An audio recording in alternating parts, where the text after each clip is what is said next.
Hey everyone, what up? Mad Kaiser here. Well, we got a lot more news and info of Atelier Karia, thanks to not only the stream, which by the way, it did crash when Yumia popped up. Like, damn, I heard of waifus breaking the internet, but that is ridiculous. But also, we even got more info thanks to new interviews, and how they actually got the feedback and took it from Yumia, and even added new features to this game. So, there's a lot to go over. So, as usual, let's break down everything we currently know about Atelier Karia, the Night Kingdom, and the Guide of Memories.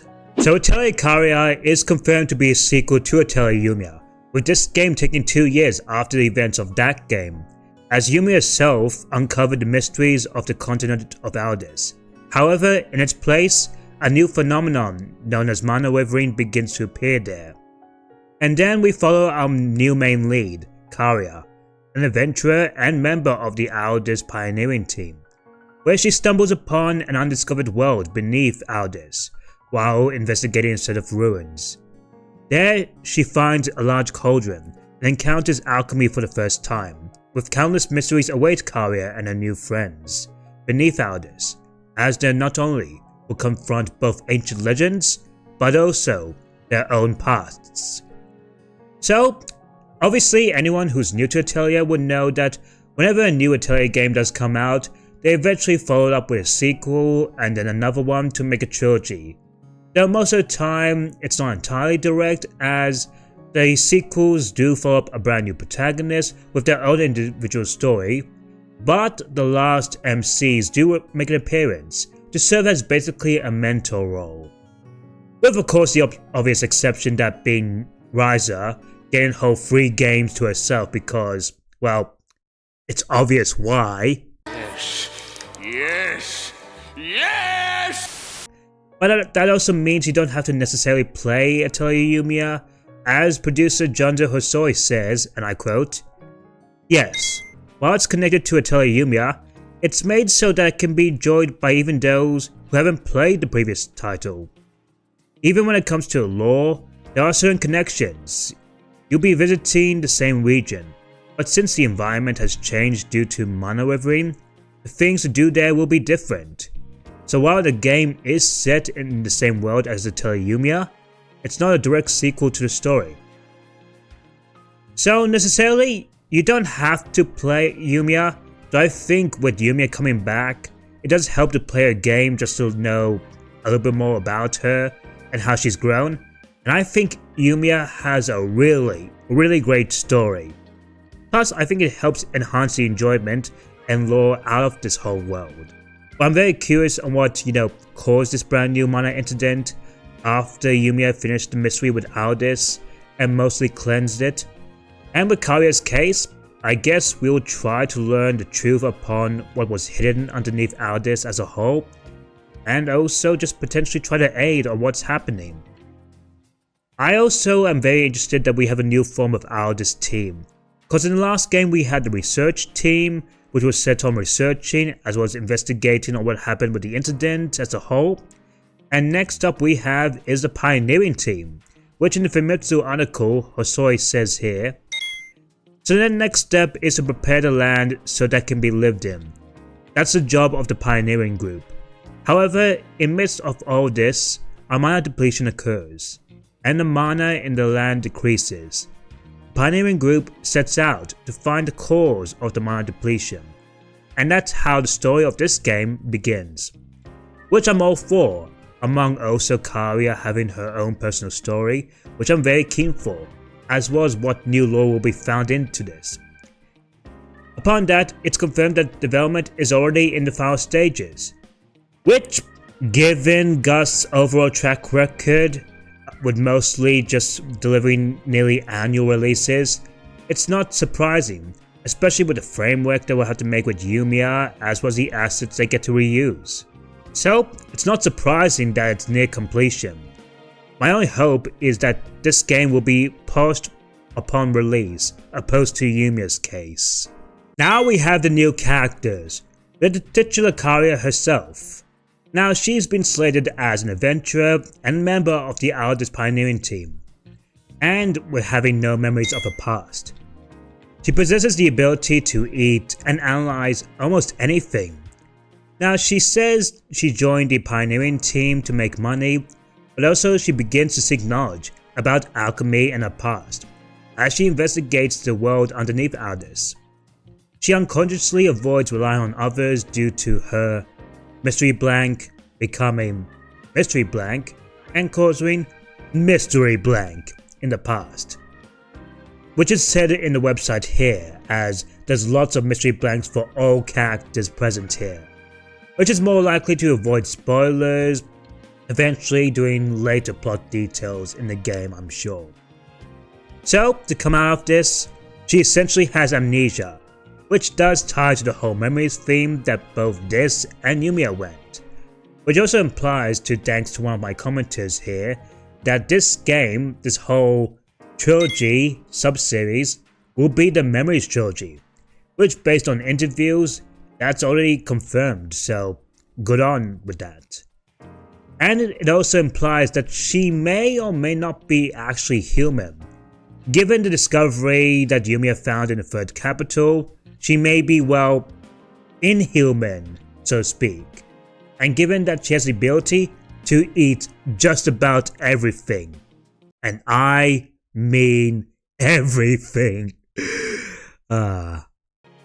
She also has a great design, and I'm really curious to see what her personality is on the whole, as it does seem that she's one not to cooperate well with others initially, so that might spark a little bit more edge and possibly lead to further development. Next up we have is Servio Lector, who's a rather strange biologist who loves all living things. He possesses outstanding knowledge and observational skills, as well as strong innate curiosity. He's treated as an oddity due to his unique sense of values and his tendency to speak as though he was part of a play. But strangely enough, he's hard to dislike. There are many mysteries surrounding his past, and he doesn't discuss the topic. In reality, he was mystery blank by mystery blank to mystery blank his soul. So it does seem that he's really curious about everything, almost like a mad scientist type, and is smart enough to know about it. He kind of reminds me of a certain character from Visions of Mana in that regard. Not only that, but design-wise, he actually reminds me also of Bacillus, who was the main antagonist from the last game. So, are they related perhaps? It's hard to say anything yet. Moving on, we also have this beautiful lady here, named Fina Rosen, and she's a bright and friendly knight who's not short on talent. Her cheerful demeanor can get anyone to open up to her and earns the trust of those around her. Her slender build bellies her incredible strength, and she supports her friends with her fists. She accepted a special assignment from the chief to Mystery Blank, both Mystery Blank and Mystery Blank. Her design alone is just absolutely amazing, and she's just both cute but very, very strong. I also wonder if she's as knightly as, say, Victor and Isla were in the last game, and I'm also curious of who the chief of this operation is. And then lastly, we have the return of the GOAT herself, Yumia, the protagonist of the last game, the one who uncovered the mysteries of Aldous 2 years ago, and she has incredible talent and abundant knowledge, which earns her the respect of those around her. After learning the truth about alchemy, she holds dearly to the belief that she must always consider what is right. She's interested by Karia's mystery blank, and perceives its underlying problems, stating them bluntly at times. Well, I think it goes without saying, especially after the events of the last game, she's gained a whole new respect from the populace as a whole, as well as the perception towards alchemists, which I think is really touching and a nice evolution of her character. And it's no surprise that she will return, much unlike how other Tales sequels would have a returning protagonist act more so like a mentor figure and aid the new generation. I'm really looking forward to what her and Karia's interactions are. And also, look at her! Just look at this design! Jeez! Talk about a glow up! Yes, Queen! Slay! Slay! Slay your enemies! Not only that, but it's confirmed there will be also character quests, as well as individual character endings.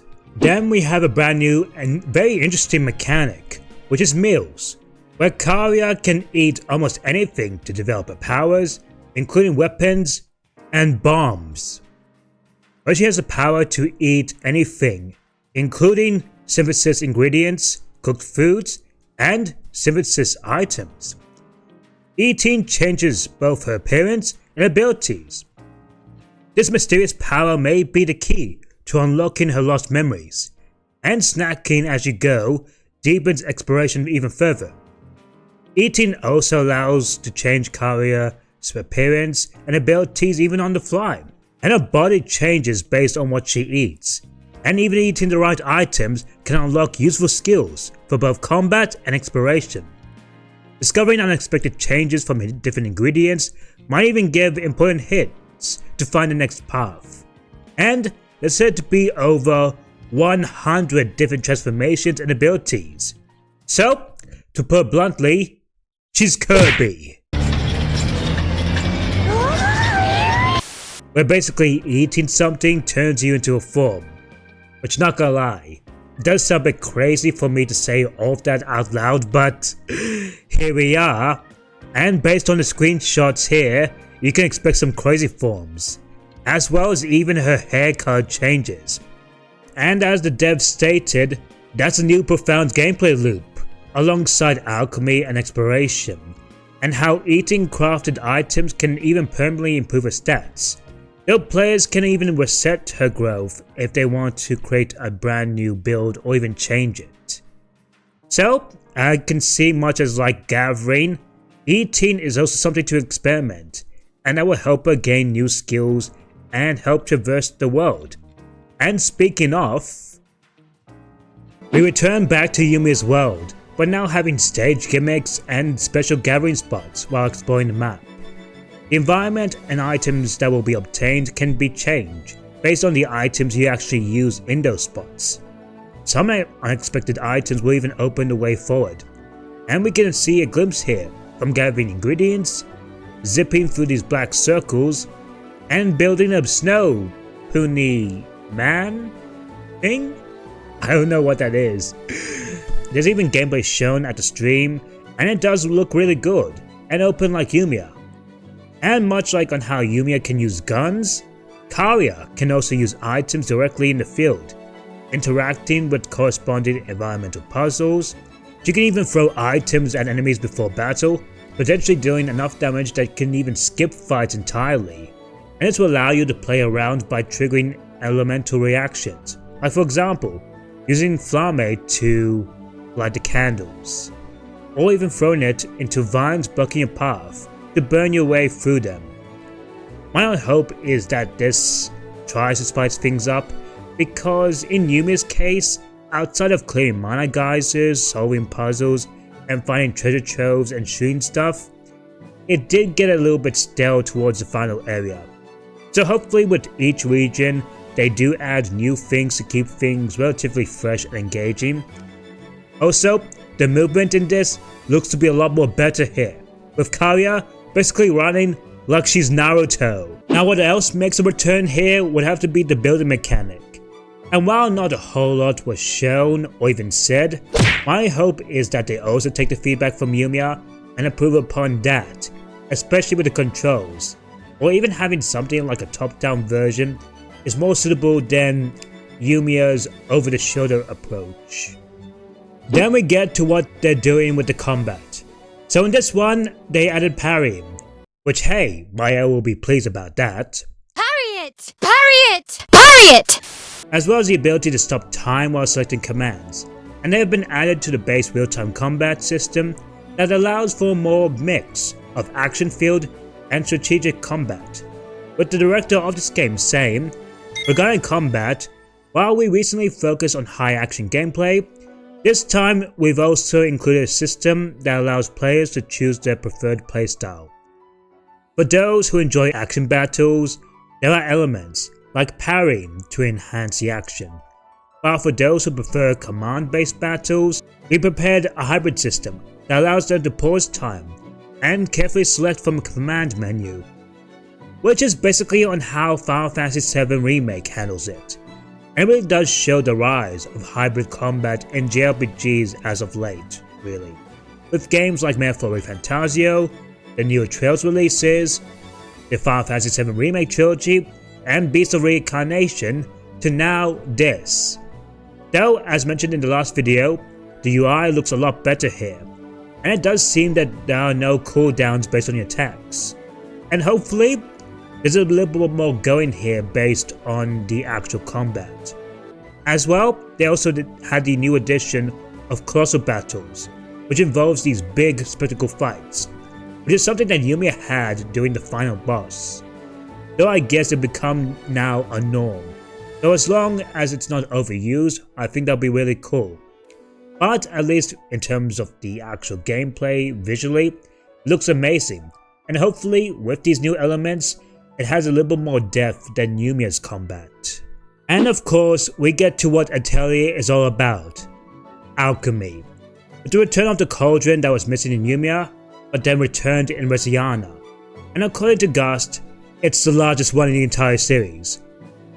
Now it says here that the effects of the items will greatly change based on how the mana pieces of the ingredients are linked together. And the same recipe can be produced entirely different results based on the pieces being placed here. The number of possible combinations are nearly infinite, and we can even draw out effects by changing the placement of the mana pieces. From the way it looks, it does seem a lot more complex and intricate than Yumia's case. As Hosori responded, I think the initial gameplay in Atelier Yumia was relatively good. I feel we were able to offer a new take on the entire gameplay experience, distinguishing it from previous titles in the series. However, I think there was new room to design it in a way that will allow players to experience new discoveries and playstyles as they progressed. Even when it comes to expanding the synthesis gameplay, we concluded that we integrated it more deeply with various other gameplay elements and developed it further towards the latter part of the game. So hopefully that's the case here. Upon that, they've confirmed that they are also removing the basket. So it does reduce of having to return to the Atelier constantly, so you can dump items for new ones instead. Which yeah, from past experiences, it was kinda annoying, but at the same time, it did put an emphasis of trying to choose carefully of what to collect. So I'm curious on how it works actually. Overall, Atelier Karia is looking insane as a sequel, with an exciting new cast of characters, more on the world, but now underground, and Yumia returning in an older role. And to hear that Gus are taking the feedback and what they learned from Yumia into this, makes me really more excited. The gameplay and alchemy looks a lot more of an improvement here, and I'm curious to see what the rest of the characters are and what else they have to show. But with all that said, that'll have to be it for me. Let me know guys know what you think of this. Are you looking forward to Atelier Karia? What do you think of the new protagonist? Let me know down in the comments. And if you enjoyed this very exhaustive breakdown here, then don't forget to like, subscribe if you're someone new, and hit that notification icon, especially if you want to see more Atelier content, especially Karia, from yours truly. Not only that, but you can also hit the hype up video to really show the hype for this game. As well as you can also follow me on my various socials and support me on Patreon if you like ad-free videos and extra goodies yourself. With that said, special thanks to my patrons and Mad Kaiser, out.